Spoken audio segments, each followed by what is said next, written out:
Out of the shotgun, ball between the hashes. He takes a snap, hands off. Evans, big hole up the middle. He's going to split two defenders. Powers to the end zone. Touchdown! Touchdown, Colorado!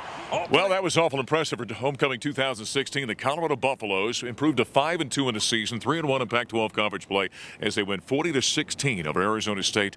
Aaron Bolder, Gary Barnett, Mark Johnson. Coach, that was awful impressive in many respects. Many respects, Mark. Almost, other than a few special teams issue, almost a total complete effort.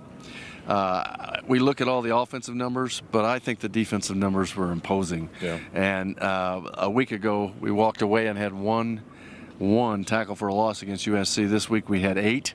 Buffs had 5 sacks. Combine that with the number of 3-and-outs that were in that game. There were 5 3-and-outs. Tremendous effort, and no matter what Arizona State tried to do, they were thwarted by the defense, and therefore turned it over so that the offense could do something with it, and they did it. And offensively, what a show by Philip Lindsay. The Colorado Buffaloes, by the way, surrendered only 199 yards of total offense, 50 yards rushing. Certainly, I thought Jim Leavitt really cranked up some different blitzes and stunts out there in this ballgame, and that really seemed to throw the Sun Devils off. Well, it did, and helped that Manny Wilkins was hobbled a little bit, the quarterback for Arizona State, and wasn't as mobile as he normally is, but they had a blitz that they couldn't block, and it was just one right after the other, and Addison Gillum had to have some fun tonight going after that quarterback because he came free so many times. But Manny Wilkins took a lot of shots, but we had great coverage in the secondary. We never had a receiver. Buffs never had a receiver running open that couldn't be contested. Just a total team victory, I think. That defensive front, Josh Tupou, Jordan Carroll, Samson Kafavala, you got to start talking about them to be as good as maybe any line in the Pac-12. I'll tell you what, they are impressive. I talked to 2 pro scouts before the game, and I'll tell you, they were raving about those 3 guys. So, and they've been steady, they've been healthy, they played the entire SC game the week before. This week, they just ran. They shuffled down the line of scrimmage. There was no holes, nowhere to run. They had great gap discipline. They really was impressive. I think the whole front 7, and then you throw in the way the corners and safeties played, it was tremendous. You know, Coach mentioned just a moment ago, Philip Lindsay, 219 yards rushing at 3 touchdowns, 26 carries. First Colorado Buffalo, by the way, over 200 yards rushing since Chris Brown, this guy was coaching back in 2002. Pretty good player. Yeah, he was pretty good, too. That was at Missouri. Philip was impressive, but, boy, he got a lot of help up front with that offensive line. Well, he did. Those guys did they had a good scheme for this game, and they handled the blitz for the most part. They had some times later in the fourth quarter where the blitz got to them in the run game, but not in the pass game. They did a good job of preparing.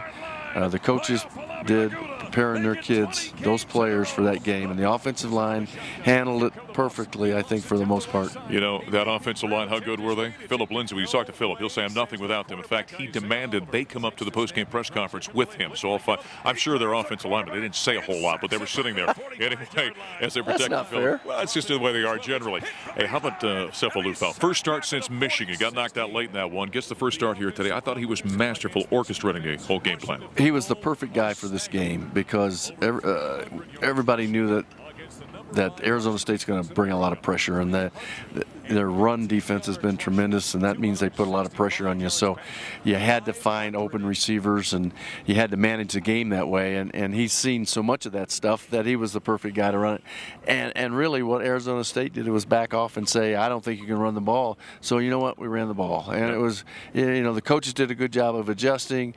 When they did bring pressure, he had the ball right where it was going to be, right where it needed to be. And then he improvised tremendously, Mark. And that one drive, he was 3 of the 4 plays himself for the touchdown. So just the perfect guy, and he's such a competitor. And, boy, I'd want him on my team. He did not have a touchdown pass, but he didn't have an interception either. He has not thrown a pick yet in 4 games this season. Awful impressive. Now, with this, the Buffs, here they sit at 3-1 in conference play. They have themselves in a very nice position going down a stretch of the season. Don't they? On their way to Stanford next week. Every team that they're going to play is a team that they can beat or get beaten by. So if you bring your A game, there's there's a good chance you're going to win the football game. And they need to go on the road and have a game like Stanford and go in and find a way to win that game. And these kids will prepare for it. When you play like you just did tonight, and you're in this situation, you haven't been in it for a long time, you don't want to lose that feeling.